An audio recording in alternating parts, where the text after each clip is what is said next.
நம்ம channel videos எல்லாம் நீங்க மிஸ் பண்ணாம பார்க்கணும்னா நம்ம சேனலை சப்ஸ்கிரைப் பண்ணுங்க. பக்கத்துல இருக்கிற பெல் ஐகானையும் மறக்காம கிளிக் பண்ணுங்க.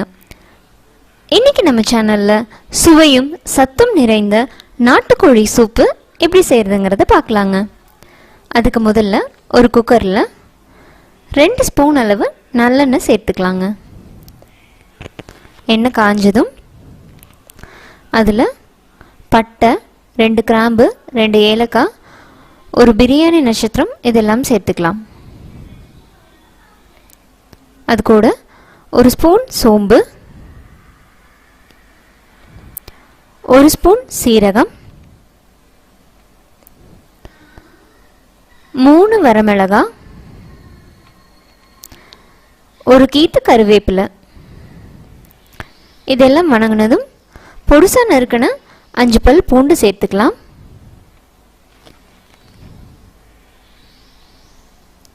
அது கூட நறுக்கின சின்ன வெங்காயம் 3/4 கப் சேர்த்து வணக்கிக்கலாங்க.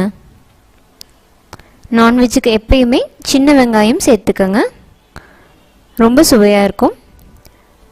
சின்ன வெங்காயம் வணங்கினதும் இஞ்சி பூண்டு பேஸ்ட்டு 1 ஸ்பூன் சேர்த்துக்கலாம். அது கூட நறுக்கின தக்காளி 1 அதையும் சேர்த்து வணக்கிக்கலாம். எல்லாம் சேர்ந்து வணங்கினதும் கழுவி சுத்தம் செய்து வச்சிருக்கிற 200 கிராம் அளவு நாட்டுக்கோழியை நான் சேர்த்துக்கிறேங்க. நாட்டுக்கோழி சூப் உடம்புக்கு ரொம்ப நல்லதுங்க. சளி இருமல் இருக்கிற நேரத்தில் இந்த சூப் 1க்கு 2 பவுலை குடிச்சிங்கன்னா போதும், சளி இருக்கிற இடம் தெரியாமல் காண போயிடும். குழந்தைங்களுக்கு அட்லீஸ்ட் வாரத்தில் ஒரு தடவையாவது நாட்டுக்கோழி சூப் வச்சு கொடுங்க. சளியினால் கஷ்டப்படுற குழந்தைங்களுக்கு அது ரொம்ப நல்லதுங்க. எல்லாம் வணங்கிடுச்சு. ஒரு 10 நிமிஷம் மூடி போட்டு மூடி வச்சிடலாம். இப்போ ஒரு 10 நிமிஷம் ஆயிடுச்சு. கொஞ்சமாக தண்ணி விட்டுருக்கு. நாட்டுக்கோழி எப்பயுமே ரொம்ப கம்மியாக தாங்க தண்ணி விடும். இது கூட மசாலா சாமான்கள் சேர்த்துடலாம். 1/2 ஸ்பூன் மஞ்சள் தூள், 1 ஸ்பூன் மிளகாய் தூள்,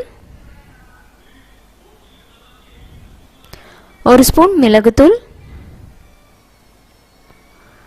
1/2 ஸ்பூன் சீரகத்தூள், 1/2 ஸ்பூன் கரம் மசாலா இதெல்லாம் சேர்த்து நல்லா வணக்கிக்கலாம். எல்லாம் வணங்கிடுச்சு. கோழி வேகிற அளவுக்கு இப்போ நம்ம தண்ணீர் சேர்த்துக்கலாங்க. நமக்கு சூப்பு எந்த அளவுக்கு வேணுமோ அந்த அளவுக்கும் தண்ணி இருக்கணும், அதுக்கேற்ற மாதிரி பார்த்துக்கோங்க. நான் இப்போ 3 கிளாஸ் அளவு தண்ணி சேர்த்துக்கிறேன்.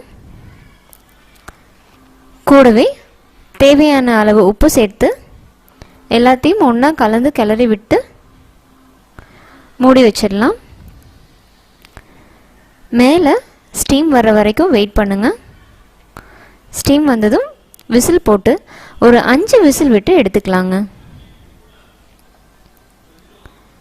ஏன்னா நாட்டுக்கோழி வேகிறதுக்கு கொஞ்சம் டைம் எடுக்கும், அதனால் 5 விசில் எனக்கு தேவைப்படுது. நீங்கள் எடுத்துருக்கிற கறியை பொறுத்து விசிலோட அளவு கூடவும் குறையவும் ஆகும்.